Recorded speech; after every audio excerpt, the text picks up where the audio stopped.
Welcome back to Hardware Unboxed. Today we're going to take a look at AMD's Ryzen 3000XT series because technically they are new processors and you'll probably want to know if they're worth buying. Spoiler alert though, they're a big fat nothing burger and you should avoid them. So that's kind of the video over. Just buy the models we already had. For those of you who want more information and would like to help us improve the watch time of this video, let's take a look at the new Ryzen 3000XT series. As previously announced by AMD, we have the Ryzen 9 3900XT, Ryzen 7 3800XT, and the Ryzen 5 3600XT. So let's start from the top with the 3900XT and compare that side by side with the original 3900X. This time last year, the 3900X was released at an MSRP of $500 US and sold at or very near to that price throughout 2019. Then in late January 2020, it dropped down to $470, and then in March, just $420, where it remained right up until just a few weeks ago, climbing back up by about $10 to $430 US. Pricing does of course vary depending on where you shop, but $430 does appear to be a fairly common asking price. And that means the 3900XT is coming in at a 16% price premium, pushing it back up to the original $500 asking price. So, you might ask, what are you getting for that price premium? Well, the answer is basically nothing. A 2% increase to the max turbo clock and the removal of the Wraith Prism box cooler. Before we get to the exciting benchmark graphs that we're 100% not going to cover in detail, here's how the two compare in the Blender Gooseberry workload. In case you think you're reading that wrong, yeah, the 3900XT clocked an entire 11 MHz higher for a sustained clock frequency of 4,155 MHz. That resulted in the same peak and average CPU temperatures, and despite the rumors of a strict bidding process, we're looking at basically the same voltage and power consumption. So while the 3900XT silicon might be better, it's really not that much better. Certainly not to the degree that you'd talk about it as a feature. Here's a look at how the new Ryzen 7 3800XT compares to the existing 3800X. Again, it comes in at the original MSRP of $400, while the 3800X is now down around $340, making the new XT version 18% more costly, and for that premium you again get stuff all. AMD is still taking away the box cooler, the Wraith Prism cooler is no longer included, and in return you get marginally better silicon that clocks just 4% higher. Again, in our Blender test, we found that the 3800XT clocked just 1% higher on average, resulting in a rather sweet 56 MHz frequency boost. That incredible performance improvement did come at the cost of increased thermals and power consumption, as the 3800XT ran 5 to 6 degrees hotter and consumed around 12% more power, so pretty amazing stuff. And finally, here's a peek at the Ryzen 5 3600XT coming in at the original MSRP of $250 US, which is about 11% more than the current 3600X asking price, but also just over 40% more than the 3600, which really is the chip to get right now. But at least this time AMD's still offering the cooler, albeit just the Wraith Spire cooler, but it is certainly better than nothing, and again we're getting a 2% increase in operating frequency. That did see a 3% increase in all-core clock speed in the Blender stress test, and this had a huge impact on power consumption and the operating temperatures. Here we're looking at around a 5 to 10 degree increase in temperature with around a 20% increase in power consumption. So you're essentially buying an overclocked 3600X with slightly better silicon that's a few percent faster. Okay, let's take a look at all the graphs, but I'm going to really breeze through these. Can't emphasize breeze enough. We're just going to go through them as quick as possible, and then we'll look at the more important stuff if there is anything more important. For testing all the CPUs, we've paired them with 4 8GB DDR4 3200CL14 memory modules for a 32GB capacity, and for cooling we've once again used the Corsair Hydro Series H150i Pro 360mm all-in-one liquid cooler. Okay, let's just go over the results. Here's a look at the Cinebench R20 multi-core scores, and given what we just saw with Blender, this looks to be about as good as the performance gains will get. We're again seeing a 2% increase for the 3600XT over the 3600X, 2% for the 3800XT, and almost 0.5% for the 3900XT. We do see 4% gains for the single-core performance, just as AMD promised, so that's good, I guess. This will probably help them rank better in the user benchmark comparisons, but that's about it. Here's the 7-zip results, compression, decompression. I guess we'll just move on. Here's the AES encryption performance. Yeah, Blender next. If you want to shave off literal seconds from your render time, then the XT series will really deliver the results. We're getting up to around 3% gains in the V-Ray benchmark, so that's nice to see. Again, we have another example with the Corona benchmark where you can save literal seconds. And here we're looking at shaving off minutes, like 3 of them, at least with the 3800XT over the 3800X, so you've earned a quick coffee break here when compiling your code. DaVinci Resolve Studio 16 almost doesn't recognize the XT power, producing virtually the same scores.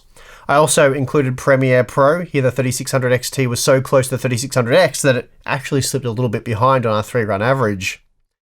That boost to single-core performance is highlighted in Photoshop. Here we're seeing gains of up to 3%. And similar margins can be seen in After Effects.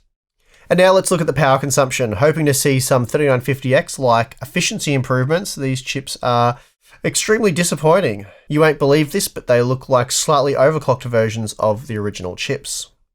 We've also got some game benchmarks, some Battlefield 5, some Far Cry New Dawn, some Gears Tactics, some Ghost Recon Breakpoint, some Shadow of the Tomb Raider, and even some Red Dead Redemption 2.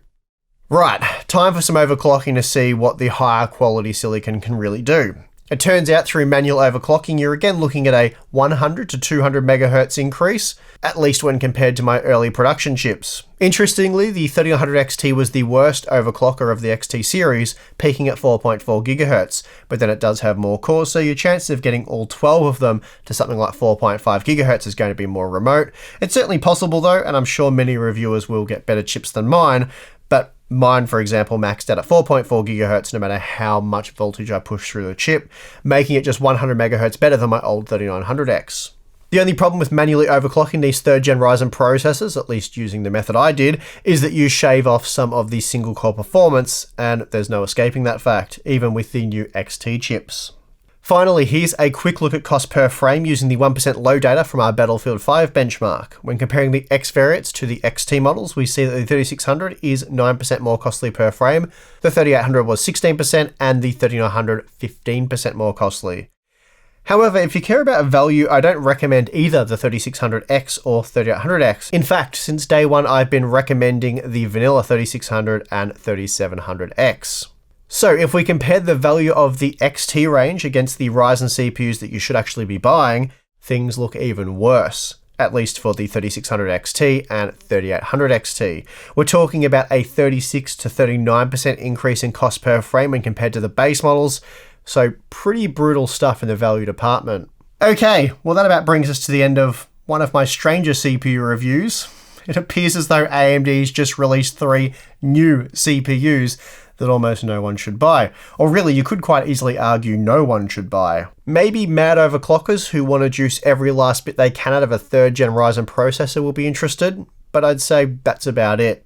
Of course, you're not guaranteed better OC results, at least AMD's certainly not making any claims like that, so as is often the case with overclocking, your mileage will vary. But there does seem to be a good chance that you'll get an XT chip that overclocks at least 100 MHz higher than an original X model for that sweet 2 to 4% performance boost. It's my opinion that AMD is basically taking a page out of the Intel playbook and copying what they did with the Core i9 9900KS. By that I mean they're cashing in on improved yields, binning the better silicon and selling it at a marked up price, while also removing the box cooler to further maximize profit margins, at least with the 3900XT and 3800XT.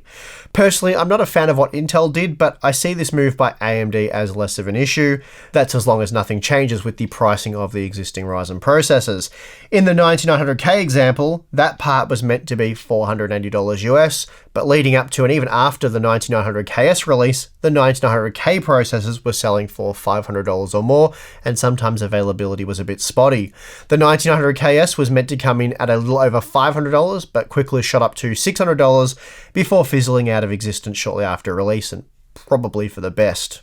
So, at a time when the 9900K typically wasn't even selling at the MSRP, Intel increased the price further with a special edition model.